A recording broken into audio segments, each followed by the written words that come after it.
ये ज्ञान दिया है जिसको छोटा बच्चा भी समझ पाता है और हमारी भोली वाली माता भी बाबा की मुरली को समझ पाती है, ज्ञान को समझ पाती है।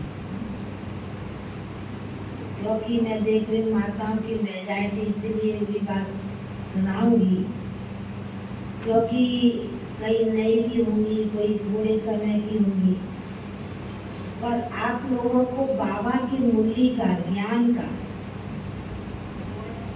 बहुत कहीं अंदर में बाबा की मुरली से प्यार, ज्ञान से प्यार होना चाहिए। क्योंकि भक्ति में माताओं ने अभी तक क्या करती, मैं देखती टोली भी लेती है ना, तो माता साड़ी का पल्लू आगे करके प्रसाद भी ऐसे झोली में लेती हैं। सत्संग में जाते हैं तो सत्संग सुनने के बाद में कुछ भी प्रसाद मिला झोली में लिया, तो अभी तक तो यही किया कि जितना सत्संग में सुनते थे और जैसे उठे तो साड़ी का पल्ला क्या हो गया, नीचे गिर गया, वहाँ का वहाँ छोड़ के आ गए। नहीं ऐसे किए ना। पर बाबा के बनने के बाद, बाबा का ज्ञान सुनने के बाद हम लोगों को ऐसा नहीं करना, क्योंकि भगवान ने दो कान किस लिए दिए, एक कान से सुनना है और अच्छी बात को अंदर में ग्रहण करना है, और इधर उधर की कोई बात सुनते हैं, व्यर्थ बातें, नेगेटिव बातें, उनको एक कान से सुन के दूसरे कान से निकाल देना। ये तो कर सकती ना माता। दुनिया में हम लोग सुनते, जब बच्चे थे ना, तो ऐसे तो परिवार में कोई बातें नहीं होती थी, पर कभी कभी कोई दूसरी बात बोलते थे ना तो सुनते थे।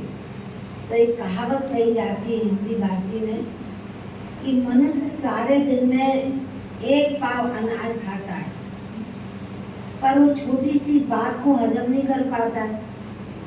एक पाव अनाज खाते हैं, फल फूल रोटी सब्जी जो मिला के, उसको भी हजम करते हैं, हजम करते सारा दिन में, सुबह खाएंगे, शाम खाएंगे, दिन में खाएंगे। पर यदि कोई बात ऐसी होती है तो क्या कहते हैं, इसके तो पेट में कोई बात बसती नहीं, माना हजम करने की शक्ति नहीं, ताकत नहीं। पर बाबा का ये ज्ञान इतना सहज है, इतना सरल है, बाबा ने हम बच्चों को सिखाया है। मैं आपको अपनी लौकिक माता जी की बात सुनाती हूँ। ज्ञान में तो 1958 से चली माता जी। हम उस समय 6-7 साल के थे, बच्चे थे, तो हमें तो कोई बात समझ में आती नहीं थी। बाबा की मुरली 4 पेज की सुनते थे। उस समय तो इतनी बड़ी मुरली 4 पे, अभी तो छोटी हो गई है, पर बाबा की मुरली समझ में नहीं आती। पर बाबा से योग लगाना, बाबा से बातें करना बहुत अच्छा लगता है। घंटा 1.5 घंटा भी बैठ गए तो बाबा की याद में खो जाती थी। पर लौकिक माता जी ज्ञान में चलती, लौकिक पिताजी ज्ञान में नहीं चलते। बहुत एंटी थी, कट्टर विरोधी थी। कलकत्ते की बात है, लौकिक परिवार कलकत्ते में रहता है, और भी लौकिक परिवार इधर यूपी आगरा में बहुत रहते हैं। तो लौकिक बाप को आज से 60 साल पहले माताओं के ऊपर विशेष करके पवित्रता पर झगड़े होते थे। दूसरा खान पीन के ऊपर होता था, क्योंकि किसके हाथ का नहीं खाती हैं। कहीं जाते थे परिवार में, दौरानी जेठानी के पास में भी, तो किसके हाथ का नहीं खाती। तो लोग समझते थे पता नहीं क्यों नहीं खाते हैं, क्या हम अछूत है क्या है, कई प्रकार की मन में बात आती थी। पर माता जी जब से ज्ञान में चली, तब से उनको बाबा से प्यार और बाबा की मुरली से प्यार, इसलिए उनका अपना नियम था कि हमको कहीं भी नहीं खाना है। बाहर में कहीं गए, परिवार में नींबू पानी पिया, बाकी भोजन बगैर नहीं खाती, कोई चीज नहीं खाती। पर बाबा की मुरली से इतना प्यार था, पर हमारे लौकिक पिताजी ज्ञान को एकदम मानते नहीं थे। तो माता जी ये सब 50-60 साल पहले की बात सुना रही कि बाबा की मुरली से प्यार कितना होना चाहिए। तो बाबा की मुरली को माता जी कोयले की पेटी में छिपा के रखी। आज से इतने साल पहले तो गैस नहीं थी ना, 60 साल पहले तो गैस नहीं थी, चूल्हों पर खाना बनाते थे, लकड़ी पर खाना बनाते। और कलकत्ता शहर में तो लकड़ी पर नहीं बनाते, कोयले पर खाना बनाते। तो माता जी मुरली को प्लास्टिक की थैली में लपेट के पेटी में रखती थी, क्योंकि यदि अलमारी में कई कपड़ों के बीच में मिल जाती थी लौकी बाप को, तो वो फाड़ देते थे, चूल्हे में जला देते थे, क्योंकि उनको समझ नहीं थी। और माता जी को तो मुरली का बहुत नशा था, जब कुछ भी हो जाए वो मुरली को 5 बार पढ़ती थी, 5 बार। सबसे पहले सवेरे अमृत वेला में, इसलिए सुना रही माता को, जब हमारा इतना बाबा से प्यार, बाबा की मुरली से प्यार होगा ना, तो हम कर्म बंधन मुक्त बन जाएंगे। माता जी 2:30 बजे रोज उठना, हमको भी उठा देती थी, बच्चे थे, और 2:30 से 4 बजे तक योग करना हमको। फिर 4 बजे नल में पानी आता था, तो हम तो फिर 4 बजे के बाद सो जाते थे। और माता जी पानी आता नल में स्नान करती थी, उसके बाद तैयार हो जाती थी 5 बजे, 4:30 पौने 5 तैयार हो जाती थी। तो उसके बाद में उनको योग करना, योग करके 5:30 के बाद सेंटर चले जाना बाबा के घर मुरली सुनने के लिए। और सेंटर पर जाके मुरली सुनना, और मुरली सुन करके 7:45 के अंदर घर आ जाते, क्योंकि लौकिक बाप 7:45 बजे सो करके उठते थे, 10 बजे दुकान जाते थे। तो 7:45 बजे तक माता जी सेंटर से मुरली सुन के आ जाती। तो एक बार सवेरे मुरली सुनी, पढ़ी, फिर दूसरी बार सेंटर में जाके मुरली सुनी। फिर लौकिक बाप तो दुकान 10 बजे चले जाते थे, रात को 9 बजे आते। उसके बीच में कुछ भी करें माता नहीं। तो माता जी दिन में उस समय, आज से 60 साल पहले तो ना कोई कुकर था, ना मिक्सी थी, नहीं? चटनी भी पीसते तो सिर्फ पत्थर पर पीसते थे, ऐसे था ना। तो माता जी दिन में भी काम, हम लोग तो बच्चे थे, स्कूल चले जाते थे, बाप दुकान चले जाते थे। तो माता जी दिन में भी काम करने के बाद में थोड़ा आधा घंटा रेस्ट करके फिर बाबा की मुरली फिर पढ़ती थी। और फिर 3 बजे, 3:15 बजे सेंटर जाती। सेंटर में जाके भी कोई सेवा करना, कोई अनाज साफा करना, गेहूँ चावल, टोली बनानी, बहनों के साथ मदद करनी, या कोई कोर्स वाला आ गया, कोई मुरली सुनने वाला, उसको मुरली सुनाती थी, कोर्स कर। ऐसे उनकी रोज की दिनचर्या।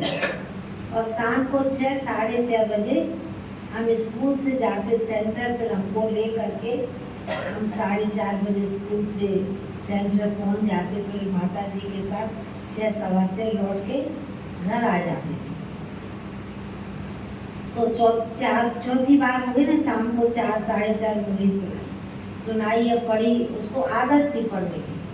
हम तो तब समझते भी नहीं थे इतना मुरली क्यों पढ़ती, इतना तो समझ में आता नहीं था ज्ञान। और रात को भी घर में खाना पीना बनाने के बाद में बर्तन भी अपने हाथ से मांजते, कोई समय नौकर नहीं था, तो घर में बर्तन मांजती थी। तो बर्तन तो साफ हो गया, काम पूरा हो गया, और फिर भी माता जी अपने सामने कटोरी, चम्मच, गिलास रख लेती थी और बीच बीच में बजाती रहती। तो लोग के बाप हमको कहता, देखो तुम्हारी माँ का काम हुआ नहीं है रसोई में। तो हमको तो मालूम था कि वो तो मुरली पढ़ रही होगी, और बीच बीच में कटोरी, चम्मच, गिलास बजा देती, तो बाप समझा भी बर्तन मांज रही है, समझा। ऐसे करके 5 बार बाबा की मुरली उनको पढ़ना है। सुनने की बात है, पर पढ़ना सुनना 5 का रोज की दिनचर्या थी। तो इसका अर्थ गहराई का ये है कि जिसको बाबा की मुरली से प्यार होगा ना, तो बाबा की मुरली घर कौन है? बाबा से भी प्यार। तो साकार बाबा को बहुत पत्र लिखती थी योगिक माता जी, और सब दिल का हालचाल बाबा को, साकार बाबा को बताती थी। तो साकार बाबा ने बड़े अच्छे अच्छे बाबा के पत्र आते थे।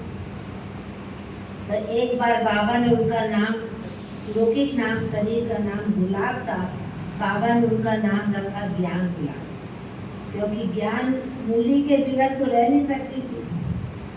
अब क्या था कि हम थोड़े थोड़े ज्ञान में चलते थे, पर लौकिक बाप को इतना मालूम नहीं था। पर जैसे 18 साल के होने लगे तो किसके घर नहीं जाना पसंद करते थे, किसके हाथ का खाना नहीं पसंद करते, अच्छा नहीं लगता था हमको। तो लौकिक बाप को समझ में आने लगा कि ये भी अपनी माता जी के साथ चलती है, इसलिए किसके हाथ का नहीं खाती है। तो ऐसे करके मतलब माता जी बहुत युक्ति से चली। उसके बाद तो बंधन 17-18 साल बंधन में रही।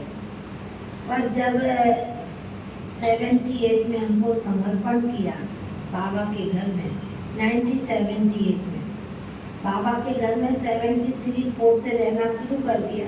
पर लिप के छिपके आते थे, सारा दिन सेंटर में रहते, रात को घर चले जाते। तो एक बार क्या हुआ कि जब हमारा समर्पण 78 में कर दिया, तो सेंट्रल में ब्रह्मा भोजन है, 1982 की बात है, 1982 की बात है। तो सेंट्रल में ब्रह्मा भोजन था। तो लौकिक पिताजी के लिए बड़ी जो दीदी थी ब्रह्मा बाबा की लौकिक बेटी, उन्होंने कहा लौकिक माँ को, रुक्मणी के पिता को भी ले आना, ब्रह्मा भोजन है। तो लौकिक पिताजी भी साथ में आए ब्रह्मा भोजन, क्योंकि इतना तो ज्ञान थोड़ा समझ में आने लगा। और लड़की जिस स्थान पर दी है वो बड़े कहेंगे तो आते भी थे, होली दिवाली ऐसे बड़ी दीदी से मिलने के लिए। तो ब्रह्मा भोजन करके लौकिक माता जी जा रही थी घर, लौकिक पिताजी माता दोनों जने सेंटर से घर जा रहे थे। तो बस में ब्रेक लगी, ब्रेक फेल हो जाता है ना, तो बस में कई लोग गिर पड़े, माता जी भी गिर पड़ी। तो माता जी को हाथ और पाँव का फ्रैक्चर हो गया, और उसके कारण माता जी को 3 मास हॉस्पिटल में रहना पड़ा। अब माता जी तो मूली के बिगड़ तो रह नहीं सकती, वो तो मूली के बिगड़ तो जैसे कहते ना मछली जल के बिगड़ नहीं रह सकती, ऐसे मूली के बिगड़ नहीं रह सकती। तो लौकिक बाप हमको कहने लगे कि वो तुम्हारी माँ को क्या कागज करना पड़ती है ना, तुम उसको ले करके आओ। तो मैंने बोला मैं तो इतना दूर रहती, मैं कम से कम 15-20-25 किलोमीटर दूर सेंटर पर रहती थी, पर पास का ही सेंटर था, 2-2.5 किलोमीटर दूरी का। तो लौकिक बाप को हमने कहा कि जो पास का सेंटर है ना, आप वहाँ से माता जी के लिए मूली लेके आ। तो लौकिक पिताजी मूली लाने लगे। माता जी तो लेटे लेटे भी पढ़ती थी, 3 मास समझ सकते कि बाबा की मूली सुनने के बगैर कोई रह सकेगा। तो ऐसे लौकिक बाप लाते रहे। एक दिन में मैं हर संडे जाती थी हॉस्पिटल में, रोज को जाना मुश्किल था। तो एक दिन मैं जब गई पहुंची तो देखा माता जी लेटी है और लौकिक पिताजी माता जी को बाबा की मूली पढ़ के सुना रहे। सुना, जो व्यक्ति बाबा की मुरली को फाड़ देता, जला देता, और बाबा की मुरली को पिताजी पढ़ के सुना रहे, उस जमाने के दीपम पड़े हुए थे। भाइयों को थोड़ा तो अवमान होता है ना, पर उनको साकार बाबा ने एक बार पत्र में लिखा कि बच्ची एक दिन आएगा तुम्हारा पति तुम्हारे चरणों में पड़ेगा। पर हम लोग माँ बेटी कभी कभी आपस में बात करते थे, सोचते थे ये पिताजी तो कुछ भी समझते नहीं है, ज्ञान को मानते नहीं है। पर जब माता जी का फ्रैक्चर हुआ और जब वो बाबा की मुरली पढ़ के सुना रहे थे, तो हमको बाबा की बात, बाबा का, भगवान का वरदान याद आया कि बाबा ने कहा एक दिन ऐसा आएगा तुम्हारा पति तुम्हारे चरणों में पड़ेगा। तो चरणों में ऐसा नहीं कोई पाँव छुएगा, पर जो बाबा की मुरली का इतना इंसल्ट करते थे, बाबा की मुरली को फाड़ देते थे, आज वो भगवान के माँ बाटी अपने मुख से सुना रहे हैं। तो देखो जो ज्ञान का जो बल था, ज्ञान की जो शक्ति थी, वो उनको एकदम परफेक्ट मिली हुई थी। उसमें भी आपको अच्छी बात सुनाए कि जब लौकिक माता जी ने 1983 में शरीर छोड़ा, ऐसे 1 मास बीमार हो रहा थी, बुखार कमजोरी थी। मेरे को दादी ने आसाम सेवा पर छोड़ा था, तो आने वाली थी 16 तारीख जून की थी और मैं 22 तारीख को आने वाली थी। तो माता जी सवेरे 5 बजे लौकिक बाप को उन्होंने सब कुछ सुना दिया, कह दिया कि मेरी पेटी में ये रखा हुआ है, इतना पैसा रखा, ये चीज़ रखी है, रुक्मणी को ये देना, बहू को ये देना, पोती थी 5 साल की, और जो पेटी में पैसा उससे बाबा के घर में मधुबन में भोग के लिए भेजना, सेंटर में भोग लगा। माता जी तो सवेरे दिन में सब गुरुवार का दिन था, सेंटर से बहनों को लौकिक बाप बुला के लाए, बोला रुक्मणी की माँ को कोई मुरली सुनाए। बहनें सेंटर से आई, मुरली सुनाई, भोग खिलाया, अमृत पिलाया और आत्मा चली गई। समझा, आत्मा चली गई। उसके बाद में माता जी का 12 दिन हुआ, पर लौकिक बाप और लोग कहते रहे, परिवार के मासी, चाचियाँ, ताई कहती रही उसकी पेटी खोलो, पेटी में क्या रखा हुआ है। पर पेटी तो बाप ने कहा कि जब तक रुक्मणी नहीं खोलेगी तब तक हम कुछ वही खोलेगी और कोई कुछ खोलेगा नहीं।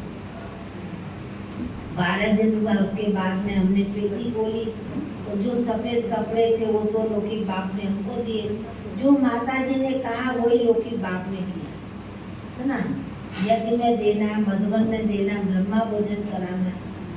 तो देखो, जिसको बाबा से और बाबा की मुरली से प्यार रहा, तो अंत मते सो गते, जो बाबा कहता है ना, वो एकदम कितनी अच्छी होती है।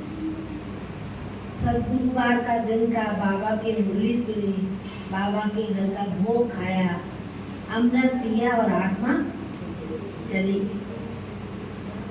इसलिए कम से कम जिनको मुरली पढ़ना नहीं आता, तो भी मुरली पढ़ने के अभ्यास ही बनना चाहिए, क्योंकि बाबा की मुरली में रोज, हर रोज की मुरली इतनी गहरी बात है, इतने अच्छे वरदान सरोवर होते हैं, जो ऐसे लगता है जब बाबा की मुरली वरदान सुनते हैं तो दिल में जैसे कि बात बैठ जाती है। तो हमारे मन में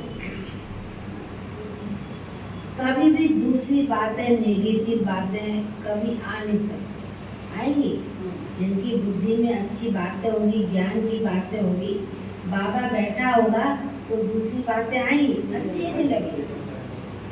मैं आज भी सुन रही थी मुरली, कल भी सुन रही थी, पढ़ भी रही थी, तो अंदर से आत्मा में ये महसूस करे कि एकदम इधर उधर की बातें एकदम सुनना हम बाबा के बच्चों के लिए अच्छा नहीं है।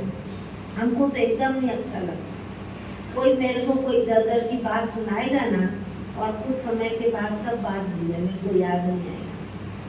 कोई कहेगा ना कि बहन जी फलानी बात मैंने बोला, यदि मैं बाप को याद रखूं या बाप को याद करूं, बात को याद करूं, उसने क्या बोला, क्या कहा, मैंने कहा मेरे को कभी भी बात याद नहीं रहती। कोई दिलाएगा याद, हमारे साथ की बहन याद दिलाएगी, आपने ऐसी बात कही, फलाने ने ऐसी बात कही, हाँ कही होगी, हाँ ठीक बात। बाकी बात बुद्धि में रख के मैं कभी नहीं चलती। जो बात सुनी वो बात थोड़े समय के बाद खत्म, कुछ भी याद नहीं। क्योंकि बात यदि रखेंगे तो बाबा कभी याद नहीं आएगा। हमको तो बाबा से प्यार करना, बाबा को याद करना है ना। जिस याद से हमारी क्या होगी, अंत की बेला अच्छी होगी, सफल होगी। इसलिए विशेष माताएं जब चार बैठती है ना तो इधर उधर की बातें होती, कितना भी कहेंगे ना बातें नहीं करो तो जरूर करेंगे। इसलिए बातों का संसार इतना बड़ा है जो बात मत पूछो। हमको बचपन से लौकिक में भी, लौकिक पिताजी 5 भाई थे, सेकंड नंबर माता जी थी, ज्ञान में चलती थी, 3 दौरानी थी, बड़ी एक ताई जी थी। पर परिवार में बचपन से इधर उधर की बात कभी सुनते नहीं। कभी माँ को भी पिताजी को बात करनी होती थी आपस में, तो हम लोग कमरे में होते तब लोग कभी आपस में एक दूसरे से काम की बात, बच्चों के आगे, हम लोग को आगे कभी भी बात इधर उधर की नहीं की, कभी नहीं, अच्छा नहीं लगता। और अभी तो बाबा का इतना ऊंचा ज्ञान सुनते हैं रोज नित्य, तो अब दूसरी बातें बुद्धि में आएगी, कभी नहीं बैठ सकते। इसलिए माता विशेष इस चीज का प्रोत्साहन करो। इसलिए आपको देख के आपके परिवार वाले आएंगे। कई लोग अभी तो मैं नहीं समझती कोई परिवार वाले बंधन डाल, कोई बंधन डालते होंगे, वो भी विशेष पवित्रता पर, खान पीन के ऊपर होता है, बाकी और कोई बंधन नहीं। पर सबसे बड़ा बंधन होता मन का। यदि हम अपने मन के मालिक हैं तो कोई हमको रोक नहीं सकता। कोई की ताकत है क्या रोकने की?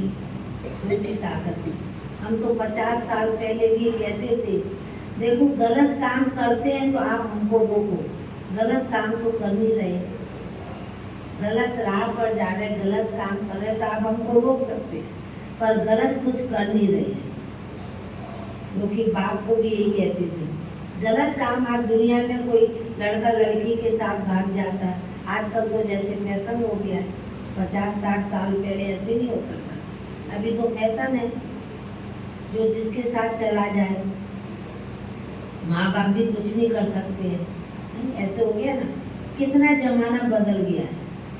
तो इसलिए समय को देखते हुए हम बाबा के, आप सभी माताएं हमारी भोली वाली माताएं हैं, तो कम से कम बाबा का जो ज्ञान हमने सुना समझा है, उस ज्ञान को अपनी बुद्धि में रमण करते रहना। बाबा ने कौन सी बात सुनाई? आज की मुरली में बाबा ने क्या कहा? मुरली को पढ़ना सीखना चाहिए, तो देखो कितना आनंद आता। दुनिया में क्या करते हैं माताएं, यदि पढ़ना नहीं आता तो भी गीता रामायण रख के बैठ जाएंगे, पढ़ने पलटती रहेंगी, उसको ऐसे एक एक पेज को करेंगी। तो देखा हमने लौकिक में देखा ऐसे। तो इसलिए बाबा ने हम माताओं को, बहनों को बड़ा सहज और सरल ज्ञान दे दिया है। उसमें कोई मेहनत की बात नहीं है। मेहनत की बात है क्या? सहज योग कर दिया है। इसलिए जो ज्ञान में चलती है, परिवार चलते हैं, उनको इस चीज़ का बहुत अटेंशन रखना है कि बाबा को बिगर भोग लगाए ना खाना खिलाना है ना खाना है ना। बाबा को जरूर भोग लगाना चाहिए। आप लोगों में कौन कौन है जो भोग लगाते हैं? हाथ खड़ा करो, कौन कौन माता है? 1 2 3 4 5 6 7 8 9 10 11। जरूर बाबा को भोग लगाना चाहिए। जैसे हम लोग दाल भात सब्जी रोटी खाते हैं ना, ऐसे ही बाबा की थाली एक बनाना चाहिए, 4 छोटी छोटी डिब्बी और छोटी सी रोटी रखो। दुनिया में भक्ति में भी ठाकुर जी के आगे रखते थे, घंटी बजाते थे। हम लोग को याद, हमारी लोग की दादी थी ना, शुक्रवार में जब छोटे थे रहते थे तो भोग लगाती थी। कुछ फल खाना हो, खाना खाना, दोनों तीनों टाइम का भगवान जी के आगे रखा और घंटी बजाई, उसके बाद तब कुछ खाने देती थी। पर माता जी तो ज्ञान में थी तो बाबा को भोग लगाती थी। लौकिक बाप पहनती था, फिर भी तवा उतार के चकले पर थाली रखी थी, वही टेबल बना करके डिब्बियाँ रखी हुई थी और बाबा को भोग लगाती थी। भोग लगाने के बाद में हम बच्चों को भी खिलाती थी। 2 भाई और हम बीच के थे, जो कि बाप की दुकान पर जाते थे। हम लोग को स्कूल जाना है, पर पीछे खाना खाने देते, पर बगैर भोग लगाए कभी भोजन नहीं खाए। इतना 60, 62, 65 साल की बात हो गई, क्योंकि बाबा को भोग लगा के हम खाते हैं, खिलाते हैं, उसमें डबल शक्ति बढ़ जाती है। वो खाना शुद्ध पवित्र बन जाता है। बाबा को हम लोग क्यों भोग लगाते हैं? हर सतगुरुवार को बाबा को इसलिए लगाते हैं, कोई भी संकल्प से हमने भोग तैयार किया है और बाबा के आगे रखा, तो बाबा वो भोजन को क्या करेगा, शक्तिशाली बना के वो भोजन प्रसाद का रूप हो जाए। भक्ति में क्या करते हैं, वो रेवड़ी दाना क्या मिश्री देते ना, तो ले करके भी ऐसे करेंगे तो मुख में डालेंगे, तो कितनी भावना होगी। और यहाँ तो भगवान को भोग लगाया जाता है। तो ठीक है, ऐसे माताओं को जरूर, जो नहीं करते उनको करना ही है, बाबा को भोग जरूर लगाना है। ठीक है, नाम आता है तो माता को बात सुनाते हैं। उससे क्या होता है, आपका परिवार, आपके घर के सभी लोग आस्ते से समझ जाते हैं, क्योंकि भोजन से, भोग से हमारे जीवन में बहुत परिवर्तन आता है। उनकी बुद्धि पलटती है। हम लोग का प्रैक्टिकल देखा है ना, जो बाप एकदम एंटी था और 17 साल के बाद पानी ला, 17-18 साल के बाद वो खुद सामने से कहने लगे कि नहीं, मुझे बाबा के घर में इसको देना है। मुझसे कुछ कहा नहीं, पर बाबा के ज्ञान से ही उनमें बदलाव आया। इसलिए अभी समय के अनुसार तो आप सभी माताओं को एक इशारा जरूर करना है। ठीक है माता है।